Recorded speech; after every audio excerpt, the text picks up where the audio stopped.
नमस्कार, आप देख रहे हैं ऐसे न्यूज में शुभंकर। आपको बता दें, झारखंड के राजधानी दुमका जिले के रानीश्वर प्रखंड में एक ऐसा भी स्कूल है जो देखने में या जिसकी शिक्षा प्राइवेट के माध्यम से होता है।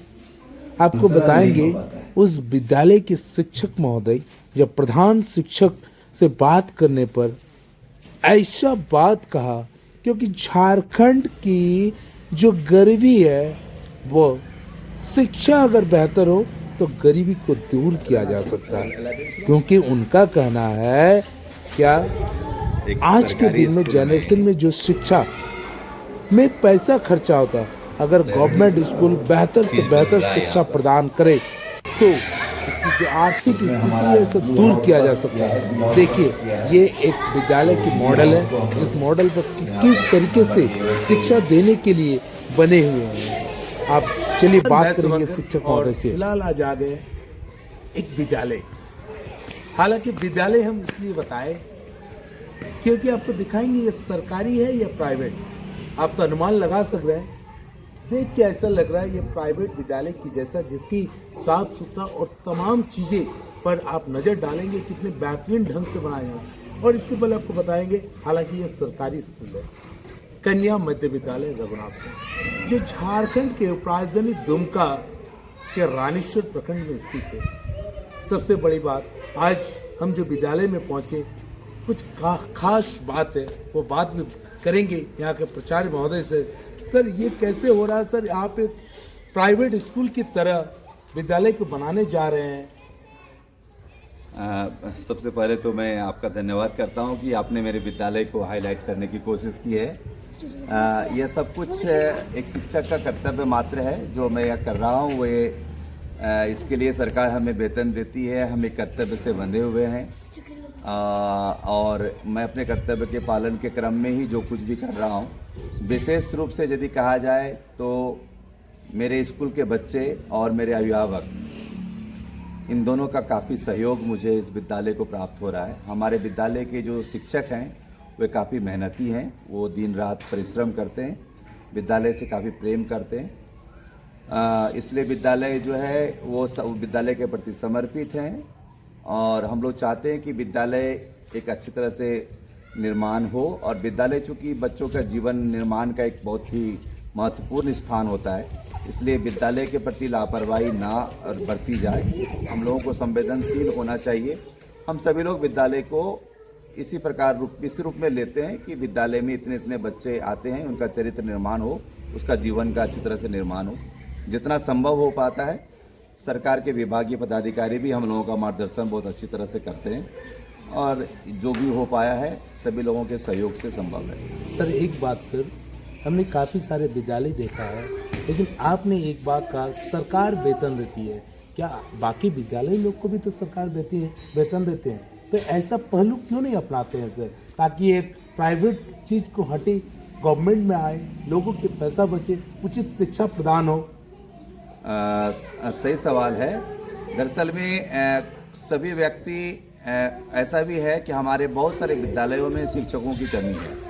इस विद्यालय में भी शिक्षकों का घोर अभाव है। हमारे यहाँ 8 क्लास हैं और हमारे यहाँ मात्र 5 शिक्षक हैं, जिसमें से प्रधानाध्यापक को लेकर के अर्थात 4 ही शिक्षक हैं। रिपोर्ट का काफ़ी बोझ है हमारे विद्यालय में। हमारे यहाँ क्लर्क नहीं है, प्यून नहीं है। बावजूद इसके विद्यालय को आगे लेकर चलना और आज जो भी उल्लेखनीय उपलब्धि हमारे विद्यालय को मिला है, हम लोग भारत में द्वितीय स्थान हासिल हुआ है एराइज फाउंडेशन के द्वारा, विद्यालय को उल्लेखनीय उपलब्धि हासिल हुई है। लेकिन ये ऐसा है कि हम विद्यालय के सभी शिक्षक एक विशेष मिशन को लेकर के काम कर रहे हैं। हम लोग एक बताएं आपको, आपका ध्यान आकृष्ट करना चाहेंगे कि हम लोग चाहते हैं कि इस विद्यालय में एक सरकारी शिक्षा, श्रेष्ठ शिक्षा, एक मिशन हम लोगों ने बनाया है। हम लोग उस मिशन के तहत एक विशेष योजना बनाई है कि जिसके तहत कि यह विद्यालय एक विशेष रूप से विकसित हो सके। यह कोई सरकारी मिशन नहीं है, हम सभी शिक्षकों के द्वारा बनाया गया एक विशेष परियोजना है, सरकारी शिक्षा श्रेष्ठ शिक्षा। इसमें विद्यालय किस प्रकार से साफ सुथरा वेल मेंटेन्ड रहे उस पर एक विशेष फॉर्मूला तैयार किया गया है। मैं उस पर कभी समय मिलेगा तो आपको विस्तृत रूप से बताऊंगा कि किस प्रकार से विद्यालय बच्चे समय पर आते हैं 9 बजे और 9:20 होते होते विद्यालय सुसज्जित हो जाता है, साफ सुथरा हो जाता है। काम का विभाजन हाउस वार कर दिया गया है और बच्चे आते हैं अपने हाउस के लिए निर्धारित कामों को समयबद्ध ढंग से कर लेते हैं और उसकी मॉनिटरिंग एक विशेष वैज्ञानिक ढंग से तय की गई है। वो इस विद्यालय की खासियत है। फिर पठन पाठन के लिए एक विशेष व्यवस्था रखी गई है। प्रत्येक शिक्षक जो क्लास में जाकर पढ़ाते हैं उसकी एक वैज्ञानिक विधि के द्वारा उसकी मॉनिटरिंग की जाती है। इसका नाम हम लोगों ने दिया है सरकारी शिक्षा श्रेष्ठ शिक्षा। यह हम चाहते हैं कि यह विधि यदि सचमुच में सफल हो जाता है यदि यह विधि, तो हम इसे किसी दूसरे विद्यालय में भी लागू कराना चाहेंगे, सरकार का ध्यान आकृष्ट करना चाहेंगे, जिससे किसी भी सरकारी विद्यालय को इस विद्यालय के तरह विकसित किया जा सकता है। और जो एक धब्बा हम सरकारी विद्यालय पर लगा है कि सरकारी विद्यालय उन्नत विद्यालय के रूप में नहीं माना जा सकता या प्राइवेट विद्यालय की तुलना हमारे सरकारी विद्यालय के साथ की जाती है और हेय दृष्टि से देखा जाता है, निश्चित रूप से वह दिन दूर नहीं होगा जो सरकारी विद्यालय को अच्छे विद्यालय के रूप में चिन्हित किया जाएगा।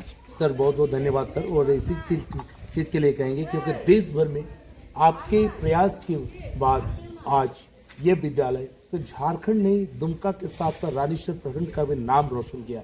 इसके लिए बहुत बहुत धन्यवाद आपके साथ साथ आपके बच्चों को भी, जो बच्चे के जरिए से आज देश के लिए एक हासिल किया बड़ी मुकाम।